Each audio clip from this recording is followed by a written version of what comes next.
Thank you for joining us for ASPN's next webinar in our series. This webinar will be on reviewing MRIs, a collaborative approach to patient selection, hosted by our moderators, Dr. Timothy Deer and Dr. Dawood Sayed. We're going to give everybody just about 2 minutes to log in, and then we will begin the formal program. While we're having our 2 minutes of everybody logging in, we'll go ahead and show you the educational material, which will also be posted on the website with the recording. Again, we're going to give 2 minutes for everybody to get logged on, and then we'll begin our program called Reviewing MRIs.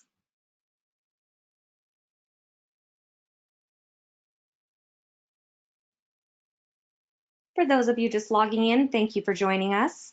Tonight we are talking about reviewing MRIs, a collaborative approach to patient selection, with our moderators, Dr. Timothy Deer and Dr. Dawood Sayed. We are going to give just one more moment for everybody to log in, and then we will begin the program.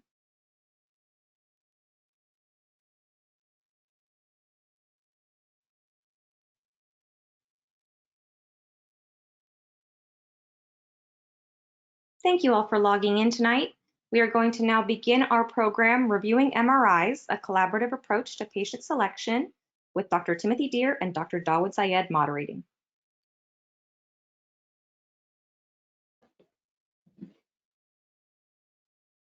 Well, thank you, everybody. Thanks for joining us tonight for which I think is going to be a very helpful webinar for those of you that see patients with spinal pain, which is about all of us that are chiming in today. I think all of us now that we're getting back to meetings appreciate that the ability to get CMEs. So we'll be providing free CMEs for all of those that log in and meet the learning objectives, about 1.5 CMEs for this. So please take advantage of that. We'll have some details about that at the end of the webinar.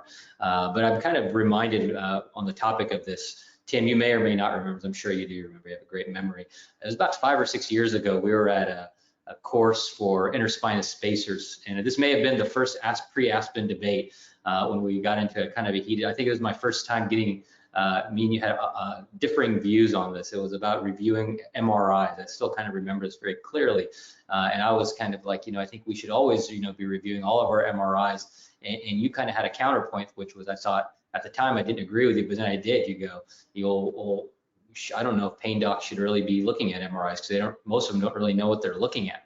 And I thought that was pretty profound, and I think a lot of really good discussion ensued there. But I think fast forward about 4 or 5 years now, I think the field has advanced quite a bit, and I think most of us are looking at our MRIs, and I think programs like this today kind of ensure that we kind of avoid the point where people are making clinical decisions on something really they don't know how to interpret. So Tim, I'll kick it to you. Well, your recollection of the conversation was sort of correct.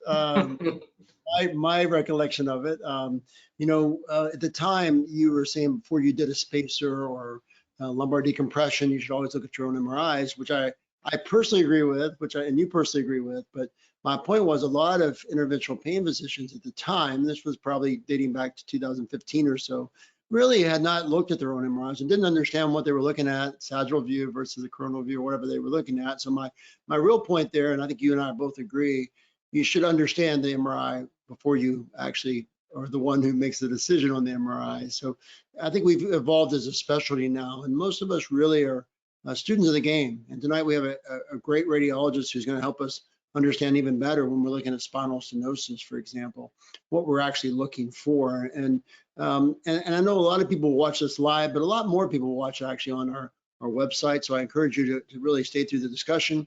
And many times our advanced practice providers, which we have one of my providers with us tonight, we'll actually look at MRI together, because I think there is a collaborative need to understand what we're looking for in patient selections. It's many of the follow-up visits around the world, as you know, Dawood, is not done by the physician, but someone in their practice, like an advanced practice provider. So I think that's also very critical. So those are our goals tonight, is to talk about both the collaboration with the APPs and physicians, but also to talk to our radiological colleagues and ask about what we're really looking for and get some tips on improving our abilities. And then to talk to Dr. Jassel, one of our colleagues, about what in his pain practice, where he's very intuitive in looking at those things, what we're going to happen. So we'll come back to that in a moment. Can you go back 2 slides? Though I just want to just say a word about the annual meeting and hand it back over to Dawood to introduce the faculty. So, and I just want to point out to you, a month from now, we're going to be meeting in Miami. We have close to 1,000 people already registered for this meeting. So we think we'll probably be around 1,500. Our lab is totally full, unfortunately, but you can get on the waiting list for the lab. We're going over a lot of new invasive, minimally invasive, innovative procedures.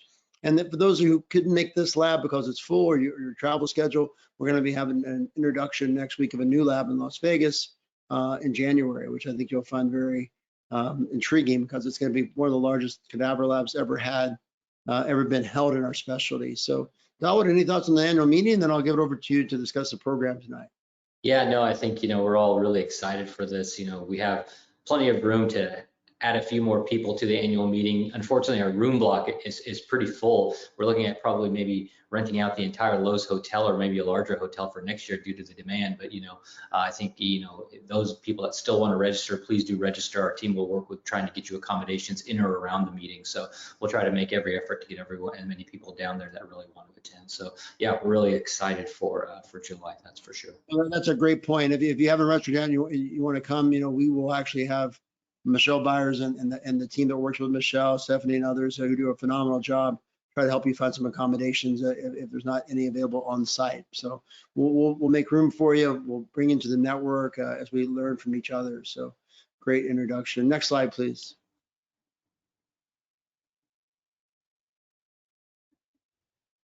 Here's mine and Dawood's disclosures. Tonight's CME, so we won't be talking about any particular product or device. And Dawood, do you want to introduce our faculty?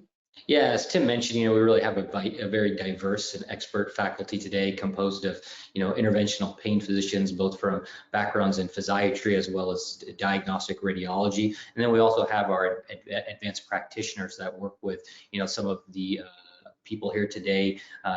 Tim already mentioned Ashley Comer, who is his nurse practitioner, Zora Husseini, who works with us in our practice, and then Christine Christensen, who works with Dr. Jassel down in Florida. So I think this is going to be a really really good, diverse discussion at how we all kind of incorporate imaging into our practice from various backgrounds. So with that, I'll kick it off to I believe Dr. Jassel. Thank you so much. What a pleasant honor to be here.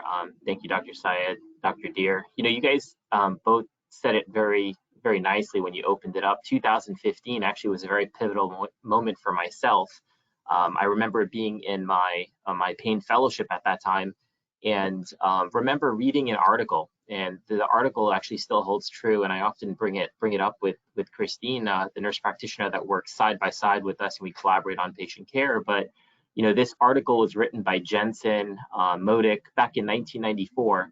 And what was interesting about that article is just looking at 100 asymptomatic patients, about 50%, over 50% presented with at least one area of a disc bulge in these asymptomatic patients, and about 15 to 20% presented with facet arthropathy. And again, that's in asymptomatic patients. Next slide. So what's unique about this, which I will always remember from my my training, is that the relationship between the abnormalities in a lumbar spine and the low back pain in terms of MRI and low back pain is really controversial. So we should really look at these imaging and correlate and validate them with our patient's symptoms. What it comes down to is always remembering to start with a comprehensive history and physical examination of these musculoskeletal symptoms. It's, this low back pain, and treating low back pain can be very critical and complex. There's multiple types of pain referral patterns. Your referral patterns can come from low back pain, from the disc, the facets. It could be myofascial. It could be, ligamentum flavum hypertrophy. There could be an absence of ligamentum flavum hypertrophy with multifactorial causes for, let's say, lumbar spinal stenosis, which I think Dr. Pack is going to really talk more in detail later today. It can be SI joint pathology. So we just have so many different areas that could be pain generators. And when it comes down to it, we really got to look at reviewing the actual imagings ourselves and then correlating it and validating it with the patient's symptoms on careful history and physical examination.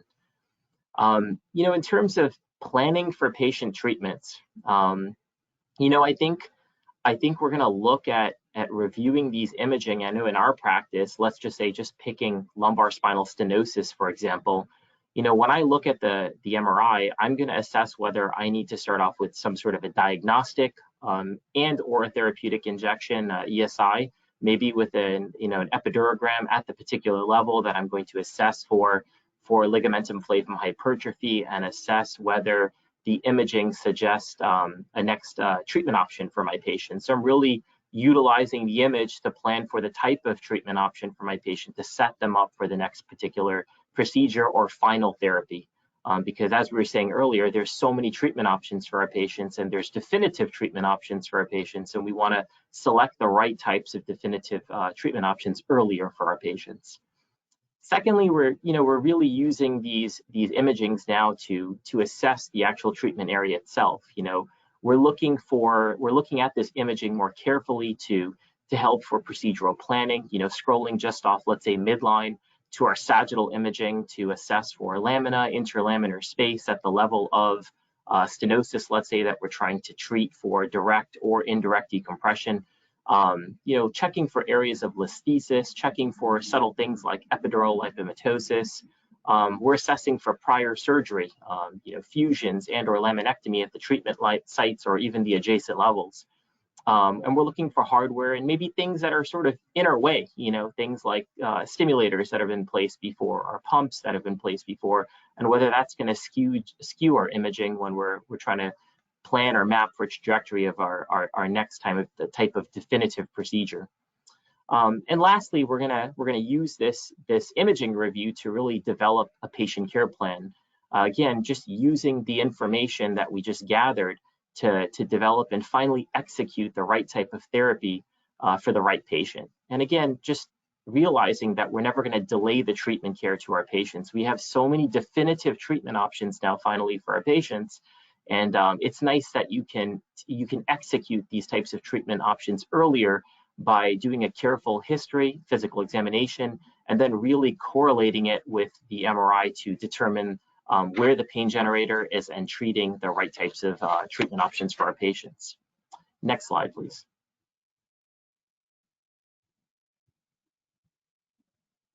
Lastly, what's I think important for imaging is really to optimize our peer-to-peer relationships. And this can come from numerous types of relationships. It could be just collaborating within our practice itself. I know myself, and I have a very small practice. It's just myself and Christine, but we oftentimes will collaborate on every single patient encounter together. From a new patient assessment, I'm going to look at the MRI. We're going to look at it together. And then, if Christine has, imaging that she's ordered, or a new imaging that we've decided to order for a patient together, we're going to collaborate on viewing the actual imaging ourselves. So we're going to scroll in a very systematic way, which I think she'll discuss later, looking at the sagittal, the axials, and determining whether there's a right type of treatment option for a particular patient. And that could be as simple as determining whether we're going to do a transforaminal epidural steroid injection or a selective nerve root block at a particular level. If we're going to plan for a simple intralaminar epidural steroid injection, or if we're going to try something different like an advanced therapy for a patient. So there are so many treatment options for a patient, and it's very important to realize and understand the right types of treatment options based on collaboration between myself and Christine, a nurse practitioner within our practice, who is extremely valuable for better outcomes for our patients. Another types of relationship that you want to optimize is, partnering with your radiologist, and, sometimes the radiologist may not understand what it is as an interventional pain physician that you are looking for. So, for myself, if I'm going to offer a new therapy within my practice in a new area, I'm going to, see if I can have a conversation or collaborate with the radiologist to properly identify, the central canal stenosis, the amount of central canal stenosis, and even report on a hypertrophic ligamentum flavum hypertrophy that was never important in the past because there was really no definitive treatment to treat such a thing. So, it's nice to really partner with our radiologist and identify what your specific imaging needs are for your practice. And lastly, I think it's actually very vital to educate your referral-based education. Running and opening a small practice in a very new geographic location, I thought of myself always, and even now, as the interventional pain physician, as the gatekeeper for your patients with musculoskeletal spine complaints. And so, we shouldn't be the last types of physicians to treat these patients, but we should be first. We should be first in terms of the treatment algorithm. And so if the patient needs such treatment, I think it's important that we identify whether they need conservative treatment, if they need some sort of advanced level treatment, such as an injection, or they need some sort of referral to, our surgical colleagues, whether it's orthopedic or neurosurgical colleagues. So I think it's very important to minimize the burden to your primary care physicians and have them refer out to you sooner so that you offer the right therapies to your patients to minimize opioids. And certainly, minimize the burden to your surgical colleagues to make sure that they're doing what they want to do and what they should do for the right types of patients. Patients that need surgical care with instability, with frank instability, grade 3 or greater, listhesis or sort of neurological deficits. So, I think it's very important to use these MRI reviews to optimize and strengthen your peer-to-peer relationships within your practice and elsewhere. Next slide, please. So I think that's all I'm going to mention, and I'm looking forward to my other colleagues and mentioning what they use in their practice and why imaging is so vital. Now, Deep, I'm going to ask you a question Yes, that sir. I hope, if you agree with it, we're going to give you some new work to do. So we'll see what you say. I think you should lead a paper with the people on this webinar. So we'd have a expert radiologists, we'd have expert advanced practice providers, Dawood and myself, and you being a leader. I think there should be a checklist for all. You talked about these minimally invasive procedures we're now doing. There should be a checklist of imaging you need for each of those and what they should show. And then if they show something that doesn't fit, then that they're not a candidate for that procedure. They should go into a larger procedure. I think that would be a great paper. What do you think? I think that's a great idea, and I think that's so top of mind because Christine and I just run through that every day since January, and it's made me think a little differently. I've never forced myself to think about, hey, what it is that I'm thinking in terms of the decision-making process of what goes into a procedure or what type of procedure. I'm constantly explaining myself to Christine and saying, hey, this is what I think is important, and the question's always why. And so I think that's a great idea, and I'd be happy to help with that or lead that. Let's talk tomorrow. Dawood, do you have any questions? Absolutely. For Dr.? Yeah, I think that's great, and kind of any tool that can have to help us kind of look at these patients more algorithmically would be fantastic. You mentioned, kind of difficult patients. A lot of patients will come to us and they've already had an MRI. What other tools, imaging modalities, do you kind of use beyond the MRI to kind of piece everything together? Sometimes patients, I'll be like, hey, we need to get an X-ray, like already got an MRI. Can you speak to that a little bit and what you look for on some of the other adjuvant imaging modalities? Absolutely. Oftentimes we'll get an MRI, but sometimes what's missing is maybe even a simple flexion extension film. And Christine and I now look at each of the MRIs, and we scroll at a sagittal and look for maybe a little fluid in the facets. And we look at that on the axial as well. And we grade whether there's a listhesis, even if it's a grade 1. If it's a grade 1 or it's certainly a grade 2, I think it's really important to determine with a FlexX or a dynamic film whether there's true frank instability that's even more so that's mentioned on just a static image. So I think that's important.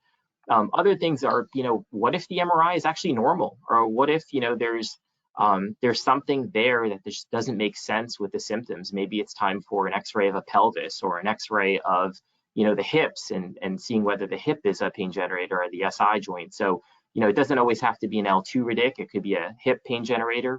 It could be the piriformis, but just thinking outside the box and using the MRI to maybe determine what it is and maybe sometimes what it's not. That's fantastic, Dr. Jossel.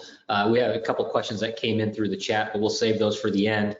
Thank you very much. Look forward to talking to you at the roundtable at the end of the program. Good job. Thank you. And so next we're going to pivot to Miss Ashley Comer. She's been working with, the illustrious Dr. Tim Deere in West Virginia for several years now, helping really managing his practice, as Tim obviously is pretty busy on the procedural side of things, doing surgeries and interventions, et cetera. Ashley's really become, really kind of the heart and soul of his practice throughout the years. So Ashley's going to talk a bit about, how the advanced practitioner has integrated imaging review into her personal practice. Ashley? Awesome, thank you. Yes, so, as everyone's spoken to thus far in the webinar this evening, APP, we're sort of the front line where the physicians are becoming more procedurally based, so that they have the ability to help more patients. So in my training, in nurse practitioner school, we did not receive a ton of education on MRI review. So this has been something that I've had to, work with my physicians to feel more comfortable with. And, I'd like to speak about key ways that I've been able to adopt the importance of image review into my practice. These are my disclosures. So one of the key things is you always want to establish what expectations that your physician has as far as your relationship goes. You need to be comfortable and confident with whatever therapy or treatment option that you decide to discuss with the patient. Ways that I've personally done this is, as Dr. Jasal spoke earlier, is reviewing these images with the physician as much as possible. Ideally, we don't all have time to do it right at the exact visit, but something that I've done is I always read the report. I always make it a big point to read both the body of the report and the impression. And then I will go and look at this MRI myself and compare my thoughts on the review and then what the radiologist reads the report to be, and then even go with Dr. Deere or Dr. Kim later in the day or whenever I can to review these images and compare, the radiologist report, our personal review, along with the patient's story, their symptomology. But I think that's one of the most crucial points is having the establishment of what is expected from the physician to the APP, and even vice versa. If I have questions about something, I always go and I review it, and I always think it's good to review with multiple providers so that you get a little different perspective on every image. How do you how to align your role in identifying patients and selecting their care options? Even though we may all get to the same endpoint, every physician, every APP, every provider has a slightly different approach. So, we have several physicians in our practice, so you do have to often adapt, what treatment approach this physician would start with, compare this with the patient's physical exam, their history, and the image. And then, as it was brought up earlier, I'm always ordering x-rays, along with an MRI or CT, just to confirm if there's, any instability or any hardware in place, as we talked about earlier.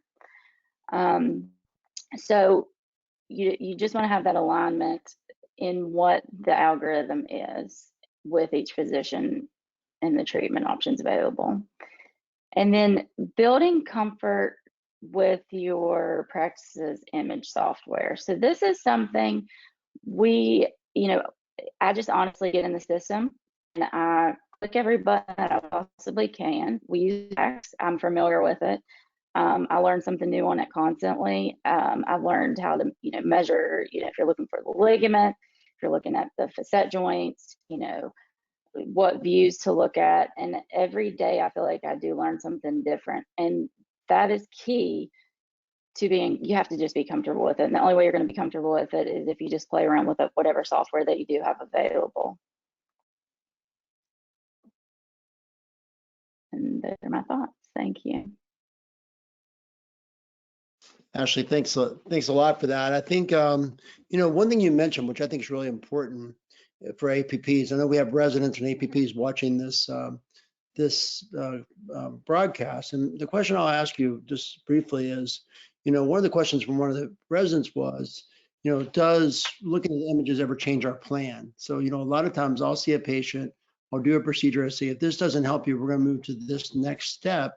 How often do you think when we then repeat an MRI or get some new films, does our plan change once we look at those together? So I think pairing that with the patient's history and the symptomology, sometimes my plan changes.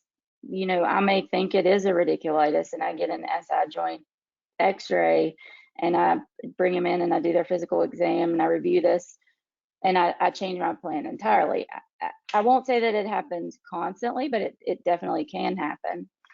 That's why I think it's key to be thorough in image review and what images you order.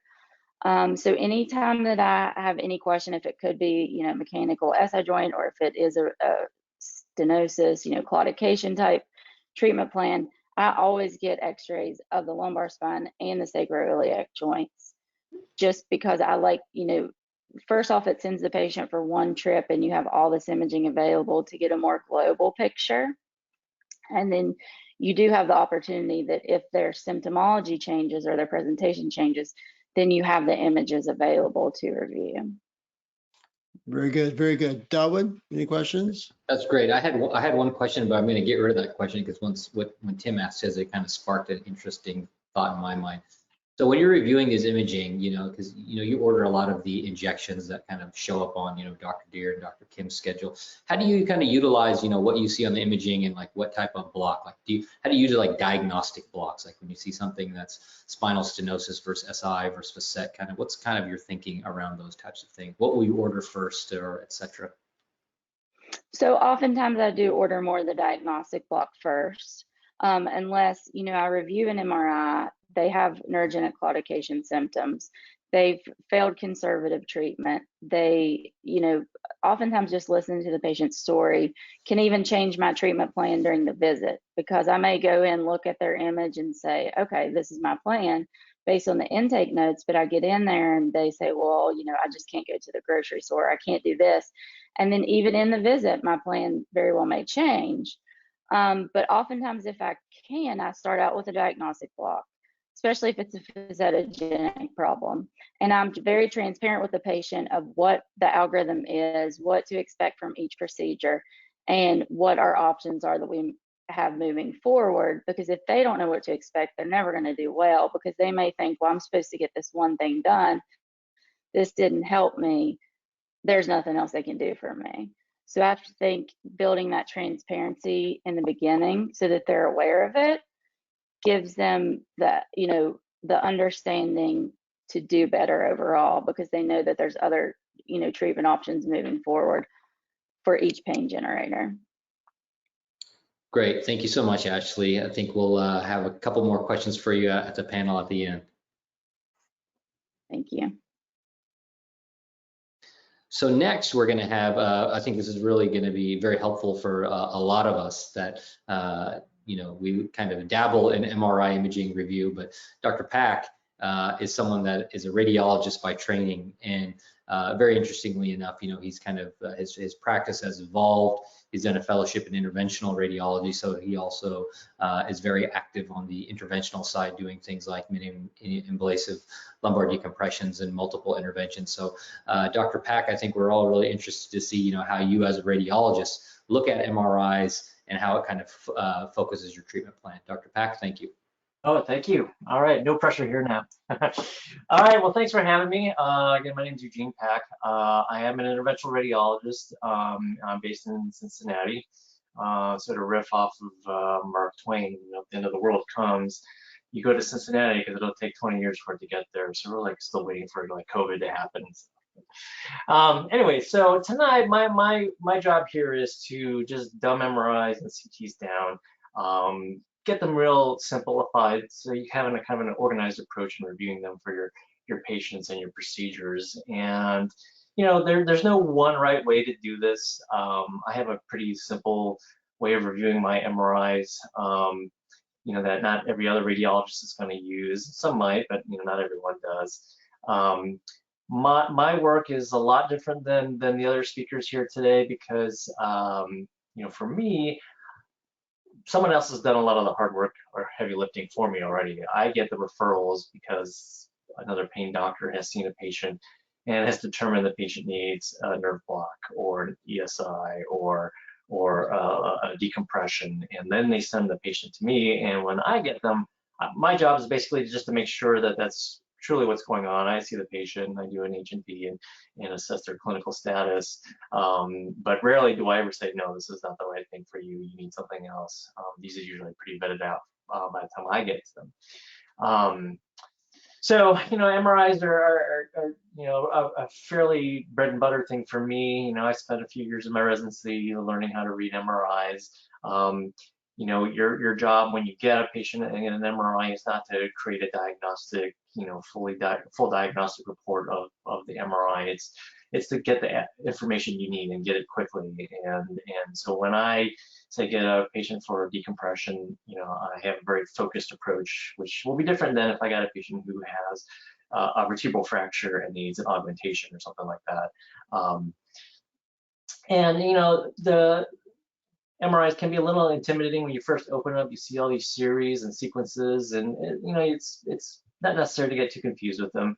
Your bread and butter series are going to be your T1 weighted images and your T2 weighted images, and basically the way an MRI is performed is it's kind of strange, but we flip your protons in a magnetic field, and we flip them in a number of different directions. And when those protons relax back to their natural state, they release a radio frequency which we can detect and listen to and create an image from it. So it's actually kind of amazing, really, when you really think about the physics of it. But most of your MRIs are going to have these basic T1 and T2 weighted images. The other sequences are not necessarily something that you'll probably need to view a whole lot. They're just more specialized sequences to look for specific problems. So with a T1 weighted image, basically these images favor fat. Fat will be bright signal on a T1 weighted image. Whereas your T2, it's actually going to be fat and fluid. So anything that's got some kind of water in it, like CSF, gallbladder, urinary tract system, the bladder, those will turn up bright. Most T2 weighted images will have some kind of fat suppression, so we darken the fat artificially, so only the fluid will remain bright. But a true T2 weighted image, the fat can still be bright. So can't always assume that it's fat saturated. So if you see bright fat in the subcutaneous tissues, it could still be a T2 weighted image. You just really want to check the fluid, okay? And in spine, the easy target is the CSF, and it's a surefire giveaway. Okay, next slide. I still find CTs very valuable when I see my patients, even though MRIs have become kind of synonymous with neuroimaging.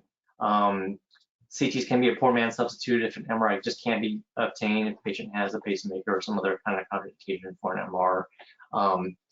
Seeing fine bone detail is much easier to see on a CT, in my opinion. The spatial resolution of a CT is twice that of an MRI. But what the MRI gives you is that incredible soft tissue contrast. A CT myelogram is probably better than a CT without contrast, but the more I've been doing this, the less I feel I need it, and I can pick up most of the things that I need without the myelogram. Next slide.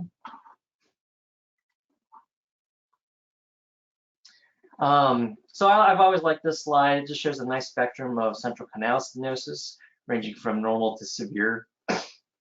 When we look at the far left image, you can actually draw out the thecal sac, and so there's a fine black line, and you see this bright, circle or oval inside of it, and that's all that bright CSF. And you can actually pick out individual nerve roots. You see these little black dots, and those are the nerve roots coming in and out of the image. I can't point to the images here, but you can assess the discs, you can assess the ligament, you can assess the facets.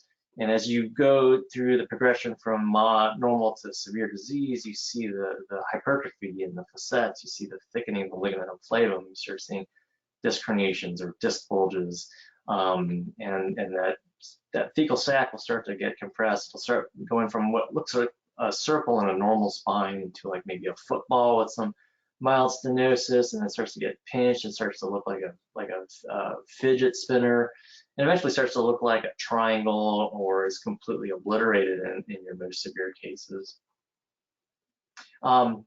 There are some published grading systems for central canal stenosis, but to be really honest, a lot of radiologists, it's kind of a subjective thing when people call things mild, moderate, or severe stenosis. Next slide, please.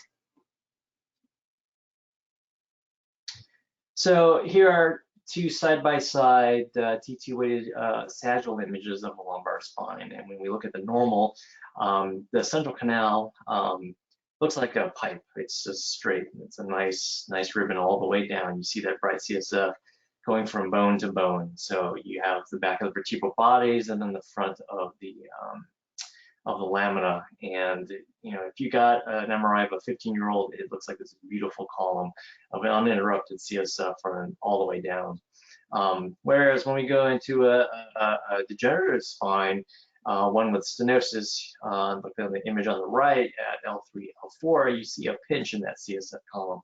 I don't need to do any real hypercritical analysis of this. I can just look at this bright CSF column and see a little pinch, and I know immediately the patient has some degree of central stenosis there. Next slide. So companion axial T2 weighted images. The normal is on the left, and again, you can draw out the fecal sac. There's a fine black line that traces out a little circle or oval, and you can see these individual nerve roots inside of them. And with worsening stenosis, that fecal sac will start to get distorted. It just looks pinched, like it's under pressure. And on the image on the right, you see this big black thick V, which is the ligamentum flavum thickening. The circles are centered around the facets, and there's fluid in the facet joints. And then when we look at central canal, those nerve roots are all bundled together like a bunch of celery wrapped in a rubber band. It's all really tight. You can see how everything is squeezed there. And in this particular case, there's not even a disc herniation. We see the back of the vertebral body, but there's no disc bulge or herniation. This is all ligament and facet disease in this example. Next slide.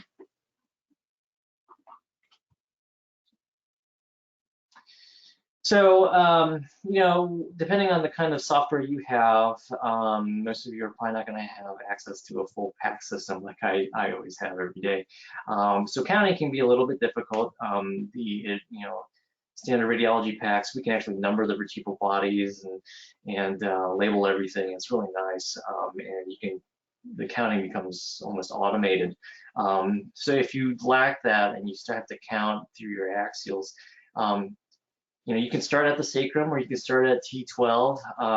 You have to assume T12 actually has a set of ribs, but as long as your counting is consistent, it really shouldn't matter a whole lot. But most people will start at the sacrum and start moving up, and every time you go through your axial images and you see a pedicle or a set of pedicles, you count a level. So you start at L5, then you cut through images until you see another set of pedicles, and then that will be L4, and then so on and so forth. Here you can see nice views of the facets within a slice. You can look for joint effusions in the facets. You can look for synovial cysts. Then every time you pass a pedicle, then that's when you know you're entering a new level. And we'll go through some full MRIs and CT scans here at the end of the presentation, and kind of show you how I kind of go through what I do when I'm reviewing an MRI. And I think I'm turning it over to Christine now. Well, we have just a quick question for you first. So Yeah. I know you're coming back to talk a little bit more, but I just want to ask you something very briefly. When we get an MRI, the question always comes, do you want gadolinium with that or not? Mm-hmm. How should we think about that as interventional pain specialists? When should we order an MRI with gadolinium, and when should we just order a plain MRI? Yeah, that's a really good question, and it's not an easy answer. I would say when your suspicion for an infection in the spine is high, that's when you want contrast. Or if you think it's neoplastic, you want contrast. Then all other spines, being degenerative related pain, you don't need it. What about previous back surgery? Any help in scar formation discussion? Yeah. yeah, I would say with post-op spines that you would like to have contrast. Great. No, that's very helpful. Darwin? Yeah, that was really helpful, Dr. Pack. I have a question. We put together kind of a review on patients with implanted neuromodulation devices and MRI compatibility. What's your thoughts on, when patients have a spinal cord stimulator and, they say the device is compatible? As we put that review together, we realized very quickly that MRI compatibility meant a lot of different things depending on the device. What are your thoughts on those when something has a very restrictive kind of, compatibility? Should you go towards something more like a CT, or is an MRI with, a lot of restrictions still better when you're trying to look for like, ligamentum flavum hypertrophy, for example? I get asked this question probably once or twice every day, whether a patient can be scanned or not. And, it's our department policy has always been if the manufacturer says it's MRI compatible, we'll go ahead and scan the patient. But if there's a concern, a CT I think is still for most things is a fine alternative. If I'm making the decision, if I'm actually making the order, writing the order for whatever images that I want, I'll err on the side of caution and I'll just order the CT. This just stays here, but sometimes we'll approve patients to go ahead and get scanned in the MR scanner, and we tell the technologists, like, the patients start complaining of heat or pain or anything like that, get them out of there real fast. And we say that all the time. I've never seen it actually happen. Okay, but those are the concerns. Yeah. Well, thank you very much. That was very, very helpful, and we'll have you come back at the end of the panel. There's been several questions that have already came through for you, so I'm sure. to get you back. Next, we'll have Ms. Christine Christensen, who works with our first presenter of the evening, Dr. Navdeep Jassal. She's been working with Navdeep for a while now in Tampa Bay, Florida, and she's going to talk about empowering the entire team to become actively involved in how they utilize imaging. Christine, please. Thank you, Dr. Syed, and thank you, Dr. Pack, for your excellent review of reading MRIs. Definitely, I agree with Ashley earlier. She talked about how in our nurse practitioner training, there's not a lot of focus placed on how to read MRIs. In fact, when Dr. Jassal hired me, I was a new grad, just entering my first job as a nurse practitioner and hopefully my last job. But definitely one of the things that impressed me with Dr. Jassal's practice was the fact that when I came and saw how everybody worked together in the clinic, everyone was very empowered. There was a culture of learning. Dr. Jassal was very interested in teaching, and questions were encouraged. And so I just wanted to start before I go into, how I have been able to hone my skills in MRI image review. I wanted to talk a bit about empowering the whole team.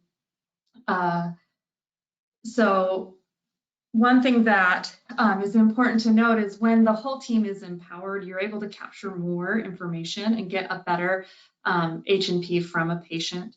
The physical exam really starts when they check in at the front desk. And so when our front desk staff and our medical assistants who are rooming the patients all know what to look for, they're able to give us a more complete picture of the patient before we even walk into the room. Our MAs know how to spot the shopping cart sign. If they notice a patient is walking in hunched, is needing to stop and rest, lean forward on the counter as they're checking out. All of that can be noted and included in the physical exam. It prepares us to have a more complete view of the patient and get a better assessment. Also, empowering the whole staff includes doing some positive reinforcement. So after a patient has been identified for a certain procedure, oftentimes we will go back and say, hey, look how much better Mrs. Smith is walking after you identified X, Y, and Z. We were able to go down the right path for her. And that has really helped with morale for the team, and also helps to improve retention of our support staff so that they stay around, they feel more valued, and we're able to provide better patient care through that consistency. So with that being said, I want to just talk about how I was able to increase my skills. It's been a very steep learning curve with Dr. Jassal. I'd gone from not reading any spine MRIs to reading multiple ones with him per day. The best thing to do to build confidence in image review is to do it. So practicing and practicing and practicing. Every time Dr. Jessel has a new patient or an image review appointment, we go through the images together, and that has been since January.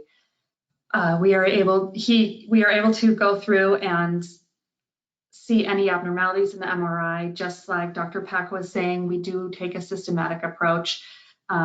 We start with the T2 sagittal image. We usually go midline, and we will look at the alignment, the disc spaces, any kind of pinching formation, just like we saw in that last MRI Dr. Pack shared, and get a general assessment. After that, we'll go to the T2 axial images and move up from the sacrum. So right away, the first way I learned how to read those MRIs were starting from the sacrum, going up from there and counting the pedicles to know what level that we are viewing. Often we would review the images before we review the radiology report. Sorry, Dr. Pack, we would do that just to get a feel. Then we would read the radiology report, see if it validated what we saw, or see if maybe there was something that I had missed that I could learn from, and then I'd review the image again. As far as confirming symptomatology with the imaging, often after reviewing the image with Dr. Jessel, I would consider the expected symptoms or potential treatments that I would consider for this patient. Oftentimes I would walk into the room and do the H&P and talk to the patient, and it would be the case that their symptoms were not consistent with what I thought was the most important on the imaging. And that's common. I know Dr. Jessel mentioned earlier that there's abnormalities in the spine that are often asymptomatic, but it's valuable to be able to look at that image and see reasons and abnormalities in structures that validate a patient's symptoms. And typically you would see something, and a patient could point you in another direction and you'd still be able to find something on the image. Definitely, as far as identifying anatomy measurements, working with every different image review system is a little bit tricky. You just have to kind of play around and figure out how to measure. And that systematic approach to reviewing anatomy is always helpful. Often I would find myself asking Dr. Jessel repeatedly which structure I was looking at, So I'd go on my own time and review different images. Google has a vast store of images you can look at for practice, and then I'd come back with a little bit more confidence the next day. As far as developing independence, definitely the way that we practice in a small private practice, I do review every image with Dr. Jessel, and oftentimes we go into patient rooms together as time permits. I am a big proponent of tag teaming with the MD, so he will have me start the image review with the patient. I will start with educating and instructing the patient on what we see on the image and how it's consistent with their symptoms. Dr. Jessel will often follow up if there's any gaps or anything that I've missed. And I always try to make note of what I've missed and use that as a learning point for the next opportunity I have to review imaging with the patient.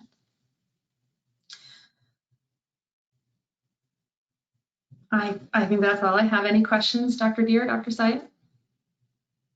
Yeah, I have just one question for you, really. You know, when you said you look at the films and then you look at the report and you see if there's any differences, you know, again, I know we have Dr. Pack on here tonight, who's our radiology expert, but sometimes I see radiology reports that don't really say anything. It says generative disc disease. I look at the film and I see other things. What do you do when you look at the film, it doesn't match the radiology report? I mean, how do you adjust it? Do you go back and talk to Dr. Jessel about that? And how often do you see that? Of course, that's a great question. We do see that from time to time. Often, as Dr. Jessel mentioned before, you know, some radiologists have not noted ligamentum flavums before because there wasn't anything that we could do about ligamentum flavum hypertrophy in the past. So we will see that just be unaddressed in a radiology report. If that happens, I do grab Dr. Jessel, we review it together, and he, as the proceduralist, will decide whether or not he wants to proceed with treating that. But definitely I defer to Dr. Jessel and his expertise as the MD in the clinic. Great. Tawid?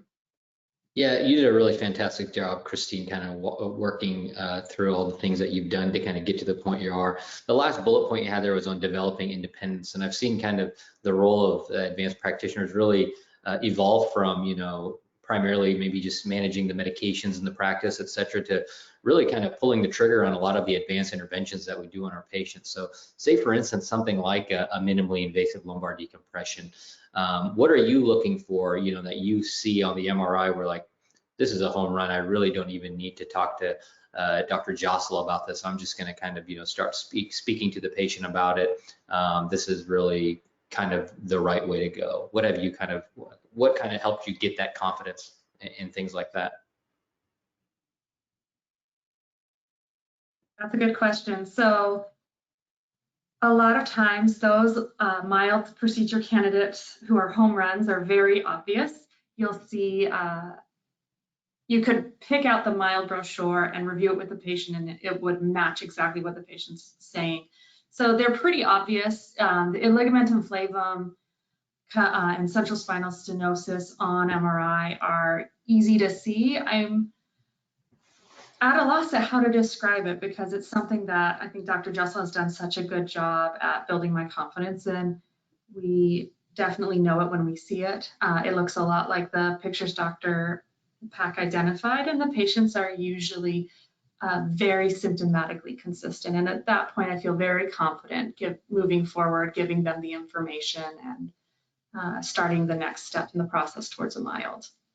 Yeah, no, that's great. And I think that's similar to who our next speaker, Ms. Zora Husseini, we've done in our practice too, is kind of matching the symptoms with the imaging. So thank you very much, Christine. We look forward to having you back at the end. So thank you. Zora, you're welcome. So Zora, who's I've worked with now for almost 10 years, maybe a little bit over 10 years. She started, I believe, a month or two before I joined the practice at the University of Kansas. She's going to talk today about increasing practice efficiency and the quality of patient care. Zora, please, the floor is yours. Thank you, Dr. Syed, for the introduction. I'm honored to be able to join the panelists here and share my experiences and knowledge. It sounds like you guys have all done a great job explaining so much already, so hopefully I can offer some new and unique information to supplement what's been said already. So my segment here really is focusing on practice efficiency with APPs, the value that we bring to the practice and how we can improve patient experiences with collaborative practice and co-management. I might just take a step back and just in a summary, maybe mention 3 critical factors that I feel like are essential to collaborative co-management between physicians and APPs. And those 3 things I think are what really make a relationship between 2 providers really work or really not work. So the biggest factor I think would be communication. So effective communication is so important to be able to achieve any of what we're seeing in these questions below. That communication should be timely, reciprocal. There should be opportunities for feedback when you're having a discussion. And it shouldn't, again, just be between like when the nurse practitioner or PA or advanced practice provider doesn't know or feels that something's out of their scope to have a conversation with the physician, but also for the physician or provider to be able to give feedback and kind of be available and have timely routes of communication between each other to be able to make a successful partnership. In our current practice, I work with multiple physicians, as Dr. Syed mentioned, not to give away my age, but I've been in the practice for a little over a decade. And so I've learned a lot from the various physicians I worked with, and everybody does work uniquely, in their own way to some extent. But we all do have to learn how to communicate with each other. So for example, if I have one physician that I primarily communicate with in a certain way, it might not be the exact same way, or the feedback chain may not be exactly the same with somebody else. So I do try to establish that early on with the provider I'm working with to say, hey, I'm gonna see this patient, or I saw this patient of yours. I do try to communicate immediately after if there's questions, or even just to say, this is what my thoughts were. They're coming in to see you, so if you need to look at anything or if you need anything further, please let me know. And it might be as simple as an EMR communication through our EMR system. It may be a text directly that I'll send, for example, to Dr. Syed to say, can you please take a look at this MRI, read my note, here's my thoughts. If there's anything additional, let me know. So it varies from person to person, but I think it's just understanding what that communication method is going to be key to be able to help making sure your patient's needs are met. The second critical piece or factor would be respect and trust. So respect obviously mutually between the physician and the APP. I think this obviously takes time to build trust in a practice with two people. As you get to know each other, get to know kind of how things flow in your practice and how you would prefer certain, workflows or protocols and structures to work between you. So it takes some time, but it's also a component of that is understanding each other's training, especially for an APP. As was mentioned before, there's very limited amount of pain-specific knowledge we get in APP school. I think that's probably the same for NPs as well as PAs. There's just a very general understanding, if that at all, with relation to pain management, especially within the last, 5 years with the advances in all the technologies and the various interventions that we have available that maybe weren't there, 5+ years ago. So understanding that there's going to be a training or lack of knowledge gap that will exist for the APPs coming on board. Like Christine, I was also a brand new APP as a nurse practitioner to my practice at the pain clinic. Fortunately, I've been there ever since. So Christine, hopefully you'll have many more years to go as well with Dr. Jessel. But it's learning on the job as you go, learning from your physician, and having, again, that mutual trust and respect as you go along the way. A big piece of that for the physician is also knowing scope, and there's so many different state regulations that regulate how APPs can function in their roles and to what extent they can function. And I'm a huge advocate for advancement for APPs with, getting their full scope capable within their practices and allowing kind of that scope to be fulfilled, so to speak. But I will say too that I don't think it matters what state regulation exists, that communication and that shared respect and trust and kind of the relationship you build is really independent of what your restrictions might be. If you're in a collaborative practice state where you have to have a collaborative agreement, or if you're an independent practice state where you don't have to have that collaborative practice agreement, I think equally you're going to have to collaborate with your team to make patient outcomes positive. We do have limitations in our knowledge, so there's a lot I don't know when I'm talking to a patient about what the next steps might be. And that's really when I'll tell the patient, frankly, this is out of my scope. So I'm going to collaborate with my physician that I'm working with to make sure that we get you the right treatment plan. And that includes the imaging. So again, communication being the first kind of critical, and then mutual respect, understanding the individual's capacity in their training, their scope and the education they've had. And with imaging, that's vital because we don't get imaging review or education around imaging review. So it's important that that piece gets added to the training when that APP is working with you. And then the last critical component I would say is having a shared philosophy.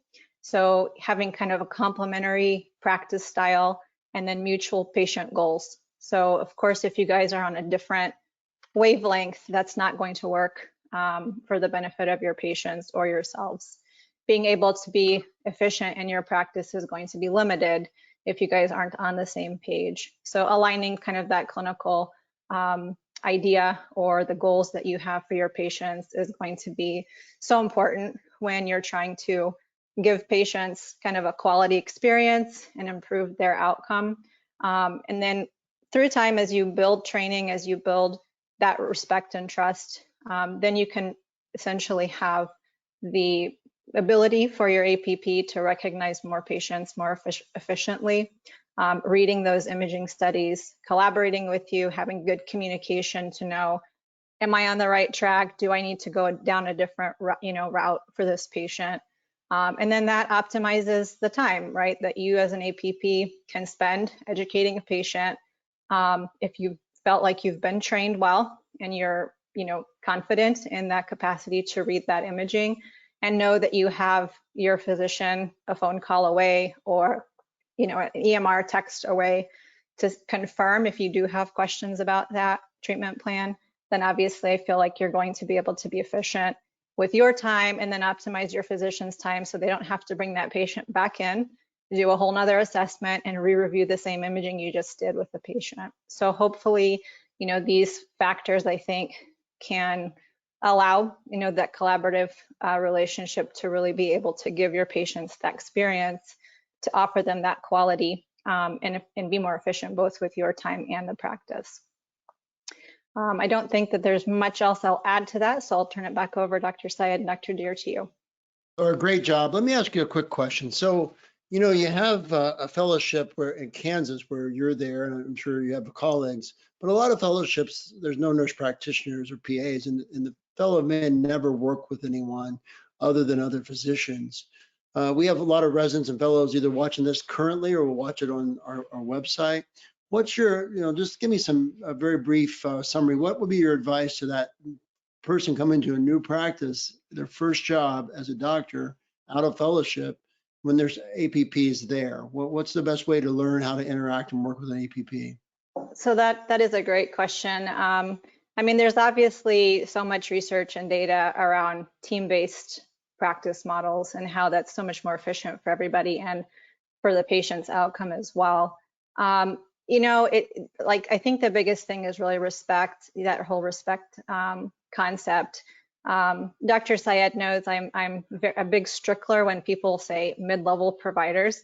It just irks under my skin that people even still use that term. And I think it just comes back to, getting rid of old verbiage, respecting the practitioners for what they are. They're advanced practice providers. So being able to say that with confidence and trusting that they know something about the patient care that they've been working in for that period of time, being able to learn from them.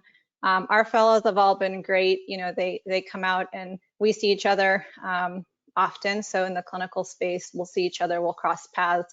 They'll bring questions over to me, or I'll just come out and say, hey, this is who I am. If you have any questions or concerns, or if you need anything, please let me know. And it's good for me because they're, oftentimes a big resource for me as well. So get to know them, introduce yourself, try to just be on a respectful level, that they have some, level of knowledge that might help you as well. So I think that's the best advice I can give on that. Great insights. Thanks, Darwin. Yeah, great job as always, Zora. I had one question for you. I think as you've kind of developed into a leadership role in our practice, as kind of the lead of our kind of large team of nurse practitioners at this point, pain management is evolving so quickly. One thing I hear from not people like you that are very experienced, but some of our newer nurse practitioners here and everywhere is like, how do you kind of figure out, something even as simple as spinal stenosis? And I've seen nurse practitioners and, residents and fellows struggle. When do you talk about a spacer versus a minimally invasive lumbar decompression versus fusion? What are some tools that you've kind of used so that you can kind of, patients don't like to hear mixed signals too. So what have you kind of done so that, when you see these, pathologies to educate yourself, and what advice do you have for nurse practitioners that are just starting out with that? That's a great question as well. And I think it's hard to answer because if you've had, several years of experience, sometimes it's just time. Honestly, it's just time to get comfortable with it. I will say that I've had conversations with my patients when I have MRIs or X-rays or EMGs or whatever the imaging is that we've done. I sit down and I talk to them about what I know, and I tell them this is what I don't know of what I'm seeing, but here's how we're going to find out. So then I'll bring that, for example, to the physician I'm working with, yourself, Dr. Syed. Obviously, we've gone through a lot of that together. Can you take a look at this with me and tell me if I'm on the right path, or do you think this patient is going to be a candidate for this? This is the treatment that I'm thinking of doing. Do you think this is the right treatment for this patient? So kind of having a plan in your mind, kind of like the other girl said, is sometimes they'll kind of come up with an idea and then take that to their collaborative physician to say, do you agree with this? And can I look at the imaging with you? Show me what you're seeing and why you chose that treatment plan. So I'm sure you've heard me say that as well. Where do you see this ligament thickening, or where is the nerve being pinched, and etc. So just really being an advocate for yourself to try and learn. Another big piece of it is attending conferences, doing CME webinars, doing online education training, whatever you can find that connects you, and networking too. So for me, a big part of it was just meeting other people in pain who are APPs, learning from their practice, seeing how they were doing things, what advanced procedures are they doing or not doing, is that something I can do in my practice, and then bringing that back to try to incorporate that into my practice as well. Great, Zora. You win the award for best dressed today with that Aspen scrub top today. So we look forward to representing up front side. Getting you back on the roundtable discussion. Great. So, yeah, so now we're going to have a really interactive type session here with Dr. Pack, who we're welcoming back to go over some live imaging review. Dr. Pack. Okay, thanks. So yeah, we're going to go through a couple of MRIs and CTs here, and I'll just kind of show you how I go through my reviews. But just to kind of echo what some people have already said, if there's confusion, creating a relationship with a radiologist is invaluable. I mean, most of us are more than happy to review stuff. If you can actually go in person, that's even better than just even calling by phone. There's just so much to learn, and a lot of this, like everything, it's just practice. It's repetition and just getting familiar and comfortable with it. Really need to understand the anatomy. For those of you who are training, I just pulled this off my shelf. This is a fantastic book, Diagnostics and Surgical Imaging Anatomy. I mean, it's got a lot of other neuro stuff on it, but the spine section in there is excellent.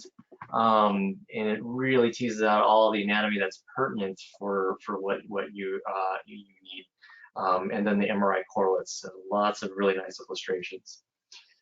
So here, this is let me reorganize my desktop here.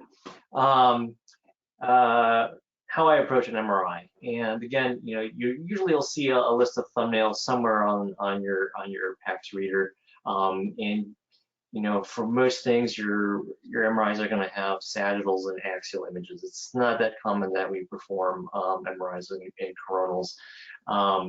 And I typically will then set up a reading port where I'm viewing multiple series at one time, and I will pull, say, our sagittal sequences and put them side by side, and then I will pull the axial images. And like we were talking about before, at a quick glance, you look for anything that should have water signal that's bright, okay? And when you look here in the CSF column, it's bright. So I know these are my T2 sagittal images. And then on the axials, here I've got this bright circle here, 3 little dots, those are some nerve roots. I know this is a T2 weighted axial image. And then the T1s, the CSF is going to be dark. Okay, so you know that this is probably the T1. So, I will start out with just a basic cursory review of the sagittal. I'll start at the midline, and this is not perfectly normal, but it's very close, okay? And you see a nice CSF column coming all the way down. There is just, at a glance, I can tell there's already a disc bulge here at L4, L5. That's something that I would look more closely on the axial images. Now, if something looks completely normal here, I'm probably not going to even spend a whole lot of time reviewing this. If I'm reading it and generating a report for it, yeah, I'll look at everything. But if I'm seeing a patient for some kind of pain-related issue, again, it's going to be much more focused kind of a search. when you have your basic PACS images, when I'm looking at this sagittal image and I clicked on the series, it should generate some kind of scout line on the axial image. And then conversely, when I click on the axial image, it'll generate a scout image on the sagittal image, so I know exactly where I am in space. If that is not on by default, it will be an option somewhere in your PACS reader. It really should be. So, here again, we're going to go creep back up to L4, L5, and I will look at this space. And the back of the vertebral body is this gray signal here. That's the bone. And there's a black band that's cutting across the back of it. And that's a disc bulge, pretty good sized wide diffuse disc bulge. And that's going to flatten the ventral thecal sac. Okay, so you don't have that nice convex surface of the thecal sac. And then when I look at the ligament should usually be a pretty fine line. If I go up to a normal level, let's just flip it back. The ligament starts to thin out. Even this is probably a little thickened, but not too bad. But when I go back to our pathologic level here, the ligament starts to get much thicker. I could measure that with some of these tools here, and if I measured that, that'd probably already be in about the 4 to 5 millimeter range. As was mentioned earlier tonight, a lot of radiologists traditionally have not mentioned the ligament because there was really no need to. Very thorough radiologists will mention it, that they'll say it's thickened, but it'll be kind of a qualitative thing, not a quantitative reading. And as that ligament starts to thicken, it starts to pinch on that side of the thecal sac, and that's where you kind of get that fidget spinner look when the disc is bulging on the anterior aspect of it, and then the ligament is bulging into the posterior lateral aspects of the thecal sac. Normally, you want your thecal sac to look like a pretty nice wide, almost near perfect circle. And when you scroll through the normal parts of the spine, as we are up here in the upper lumbar spine, this maintains its shape pretty consistently until we get to the level of stenosis here. Okay, and now that thecal sac is clearly distorted. Patients with radicular symptoms, I'm usually going to start out on the sagittals again, okay, and we're going to start scrolling from midline, and we're going to start to move to the side where the foramen are. And here, you're going to look for fat and CSF, and in the normal levels, there should be a pretty good sized oval here, and that's your foraminal space.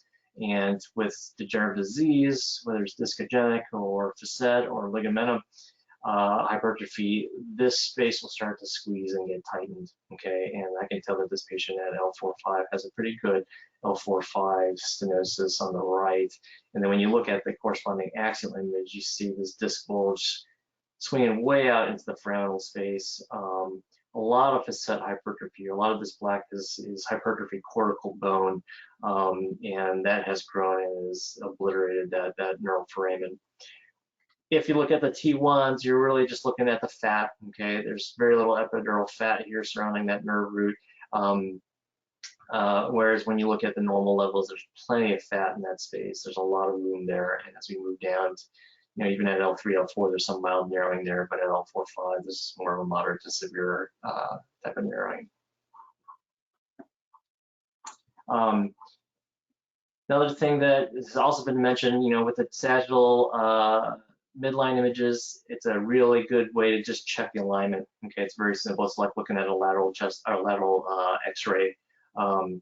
And typically, the posterior vertebral line should be pretty straight and continuous all the way down, as should the anterior longitudinal line. Okay.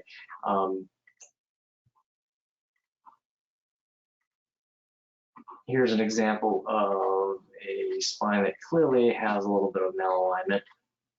And I'm just looking at the T2, and once we get to midline, there's this little stair step defect here, a little step off defect, and we got about a grade 1 anarolisthesis of L4 on L5, which will then cause that pseudodisc bulge and some significant narrowing in the central canal there. So again, I'm on this axial series. As I'm scrolling through, you'll see that scout line start to move around, and here we get to that stenotic level. We get that pseudodisc bulge here, and this real thick ligament here. This thing is really thick. This guy is getting to about a centimeter almost. So this is a guy who, you know, could definitely benefit from some decompression here.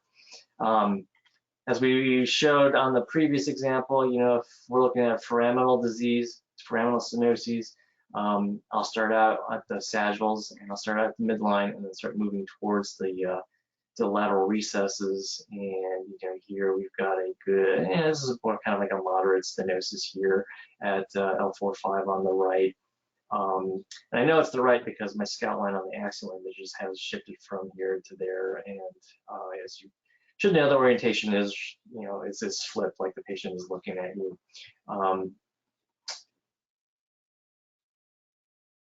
Okay, vertebral heights here are really well maintained. There aren't any compression fractures. Actually, there's another listhesis here at 5432 at L12. Okay, so there may be a bit of narrowing there at L12 as well, though it's not nearly as bad as 4-5. If there are any specific questions about MRIs, I was going to transition over to CTs. I'd be more than happy to answer those right now. I think we'll probably have quite a few at the end, so we'll have to go and team. We'll come back to it here. Okay, all right. CT is a slightly different animal. Again, I'll get these often when my patients have contraindications for MRIs. These will generally include a coronal reconstruction, such as this. Okay, but still, your money images are going to be your sagittals and your axials. Now, when you see a number of thumbnails like this, generally speaking, there's going to be one set that runs through the entire spine in one fixed plane. Okay, so as you watch the as you watch the scout line, it never changes its orientation. Sometimes with additional sequences, the technologist will change the plane so that you're parallel with the pedicles and the end plates. Okay, and so that's what some of these other sequences are for.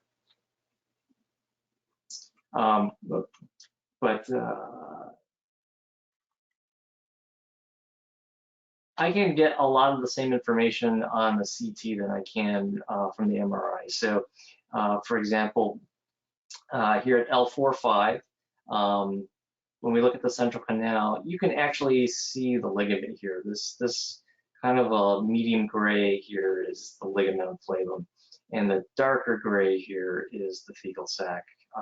You have to play with the window and leveling or the contrast on the viewer to increase the contrast between these two structures specifically to see that. But once you play with it and become more familiar with it, you can actually see that on a CT. You don't need the MRI.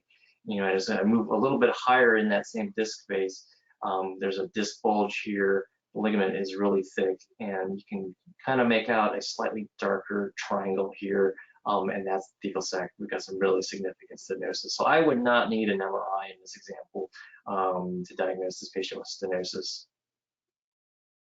Foraminal stenosis can be a little bit trickier. You know, here, let's see, we are shifting over to the left, and at L4-5, you can see a disc bulge or disc herniation here in the lateral recess. The fat in this space is going to be the slightly darker gray. And again, this is something that you just have to play with the window and leveling. And it takes a little practice and experience to do that. But once you get familiar with it, it's pretty easy. And you can see that there's a little sliver of fat here, and this is pretty stenotic there. Whereas at a level down below it at 5-1, you can see a little gray oval here. This is the nerve root, a lot of dark fat surrounding it, a little bit of a disc bulge or herniation. But for the most part, this foramen doesn't look too bad.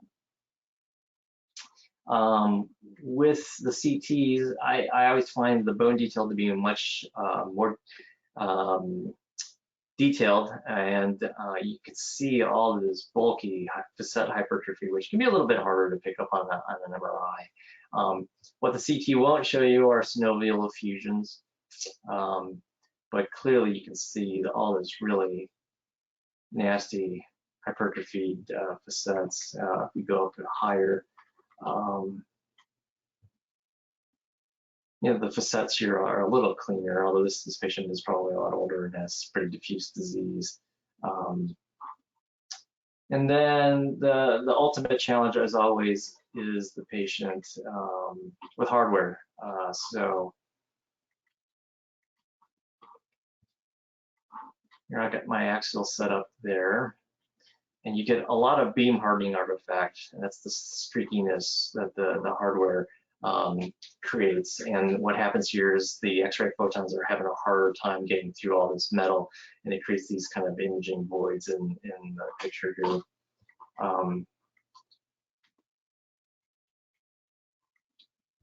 And you really got to play with the window and leveling, but you can start to really see the detail of the anatomy. You can see the threads and the screws. You can see a lot of hypertrophic disease here. But you got to play with the window and leveling to optimize the specific thing you're trying to see. So when I've got this and I'm trying to look at the hardware, I've really changed the window and leveling, where I have a hard time seeing anything besides the screws and the bone. Okay. If I want to look into the central canal, then I have to change my window and leveling a little bit differently. And I don't know how well it shows up in your monitors, but on mine, I can see a dark gray circle in here and a little bit of gray, a lighter gray just around it, and that would be so thick and like a mountain. Flavum there. Not as a great example as the previous CT, but here again, you see thecal sac, which is the darker gray, and then you see these kind of lighter gray mounds, and that's the ligament. One thing I showed at another conference that people seem to really enjoy, go back to that previous MR or CT, on the coronals, sometimes I will do this, say if I'm gonna be doing a mild procedure on a patient and I want to see what the interlaminar space is, so here I'm starting out basically at the skin on the patient's back. And as I fly down through, basically I'm kind of taking my needle or instrument path, and we've got spinous processes here, and as you keep scrolling deeper, you can actually start to fly through the interlaminar space, like on that level there, and then this level there. And here on these levels, you can tell that there's actually a space there, as there should be, whereas at another level, we've got more bone-on-bone kind of a problem. And I know that this is going to be a much more challenging decompression. I had this patient for a mild.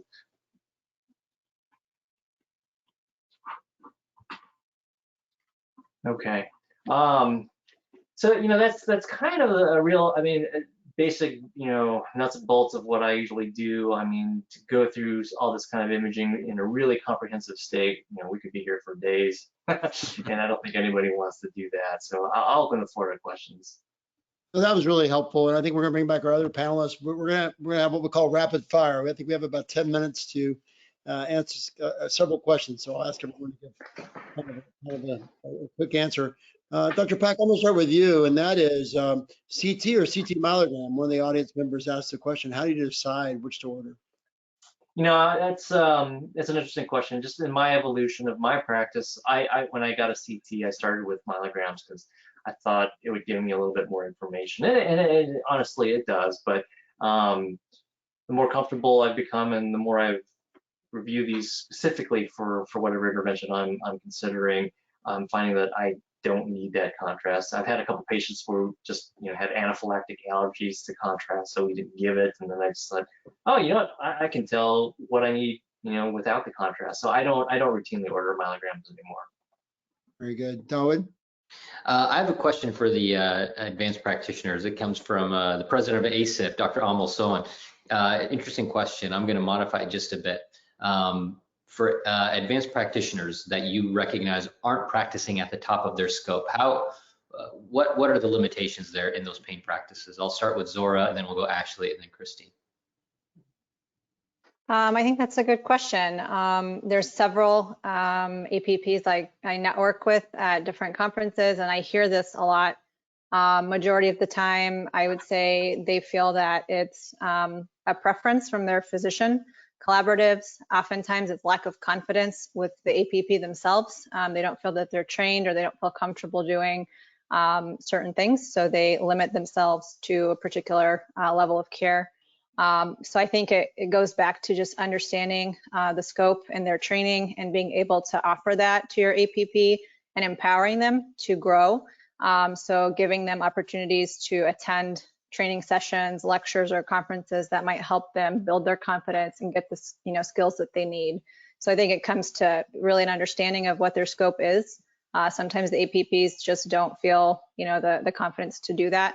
If you're an advocate for yourself, you'll find training opportunities for yourself, and you can take that to your physician and say, hey, would you support me doing this activity to help better myself in my practice? And if physicians are on board, and they want that added skill, then they should hopefully be supportive to allow that or help support it. Let me follow up just to follow up on that to Ashley. Ashley, one of the things you do, one of the audience members asked a question. You often measure the ligament for us. Dr. Pachter showed a great slide of a huge ligament, and you often go in there and measure the ligament. They want to know, just very briefly, how do you measure the ligament on an MRI? So I use the tool we use PACS, and this is where you get comfortable with whatever system in particular that you use. I'm only familiar with PACS, so I can't speak to any other radiology review system. And there's literally a ruler.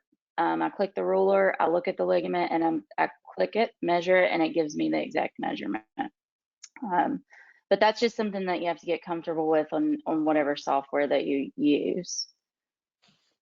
Very good. No, that's helpful, because I think a lot of people think it's very complicated, and you actually showed me how to measure ligament. It's pretty simple and right. Once you get used to your tool set, Darwin? No, I didn't just figure it was a lot of playing around with the system. That's great practical advice. Christine, you've kind of jumped into this practice fairly early in kind of learning your way in advanced practice. I kind of asked this question to Zora too. What tools have you kind of used to kind of help educate yourself a little bit more rapidly, because you're essentially thrown into the fire in a very advanced practice coming straight out of nursing school? Yes. So I think I kind of harp back onto the culture of learning. I think that is very important. One of the most important skills I think an APP can have is to know when they don't know. So I definitely go and I ask Dr. Jessel, I ask lots of questions. The culture is that there's really not a dumb question, which I think is the safest and the best way for a new APP coming into the field to operate. Definitely, there's been so much learning for me, and often I'll get it wrong or ask a question that, maybe I'm embarrassed about later when I really realize, the level of knowledge that I asked that question from. But it's all about growth and improvement. And so I'm just out there doing my best every day, and I think that's what we all can do. Great, thank you. That's a great response. We have time for, I think, 2 more questions, one to Navdeep and one back to Eugene. Navdeep, I do a lot of malpractice defense mostly, but sometimes plaintiff, but mostly defense work. And often I'm asked by the other counsel, they'll say, are you a board certified radiologist? And I say, no, I'm not a board certified radiologist, but I certainly feel comfortable looking at imaging. Where should we draw the line? Where are interventionalists and advanced practice providers, where are we comfortable and where do we need the radiologist help? So, I think we brought this up earlier, several times. We have to all read the radiology imaging on our own. But obviously we're always going to defer to the report as well. And there might be some nuances. I know that if I'm looking for causes for low back pain, I'm going to really identify the ligament. I'm going to look at the facets. I'm going to look for stenosis, central and neuroforaminal, with a mindset that I've carefully examined the patient, talked to the patient, put my hands on the patient. But, I really defer to the radiology image when it comes to, what are the kidneys like? Am I missing something in terms of retroperitoneal organs? Am I missing that stuff like neoplastic diseases? Does the patient have red flag symptoms that I may have missed because the patient didn't tell me that on their very quick encounter and they're a brand new patient? So, I'm looking for the radiology colleague to look at everything else from a global perspective and and really looking at that image with a, sort of a fine tooth or fine nail. So I think it's really important to look at your own imaging, but you really got to depend on that radiologist as well to give you a helping hand. That's a great summary. I love that. As usual, you did a great job. The last question, and then Dawood will close for us. Eugene, we have a lot of people interested now in modic changes all of a sudden in our field. There's some new technology that may help some people with this disease. So how do you determine what's the best resource to learn about modic changes? And what was the textbook you mentioned earlier? Okay, I just got somebody asking about that book. So it's called Diagnostic and Surgical Imaging Anatomy, Brain, Head and Neck, and Spine by Harnsberger. You can get it on Amazon for about $400. But modic changes, that's just something that you kind of just review the imaging findings. What are the the end plate changes for T1 and T2 sequences for modic type 1, type 2, type 3. And you can even find an image, a summary image just online, print it out and just tape it on the wall. That's what we do. That's the quick reference. But yeah. That's something that we're incorporating more and more in our reading. I'm not my practice has 5 neuroradiologists who actually provides all the interpretation. So I don't routinely read spine MRIs anymore like I used to. But even sometimes, if it's been a while, I still have to look it up in a reference just to make sure I'm reporting it accurately. Am I getting it, type 2 or type 3? No, that's very helpful. And again, thank you so much. I think your walkthrough was really what we all needed. To our advanced practice providers, Dr. Jassel, Dr. Dawood, thank you all very much. It's been a great program. I've been getting texts from all over the country. Everyone's been very inspired by all of you. So wonderful job. Dawood, you want to take us home here? Yeah, thanks to everybody again. Eugene, I'm not going to be able to stop seeing the fidget spinner on the MRIs, and after you said that, so it's stuck in my mind. So thanks everybody. Again, just another plug for the 3rd annual conference, our annual meeting. After having a hiatus and being virtual last year, we're back live July 26th through 25th. Please also join us for the 5K annual run. It's going to be for a good cause, the Miami Vice 5K dash. And then we're going to have save our date for the Young Innovators Advanced Lab January 8th in Las Vegas in 2022. So I think that's all we have tonight. Again, we'll have a plug here for how to claim your CMEs. Live attendees have 48 hours. There's a link right here. I suggest you take a screenshot. And if you don't catch that, you can always reach out to us through the website on how to claim your CMEs. I'll let that sit there for a sec, and then we'll go to the next slide. I think there. And then if you're going to watch the webinar recording and claim CMEs, there's a different link here. Again, you can screenshot this because it's a pretty long URL to remember. And again, 1.5 CMEs for this, for everyone that watches it and completes it. And again, you have 48 hours if you're watching live today. So again, with that, thank you everybody. It was a pleasure having everyone on. We look forward to seeing you next time, either whether it's virtually or in person. See you in Miami, hopefully. Good night, everybody. Thanks, everybody. Good night. Thank you. Good night.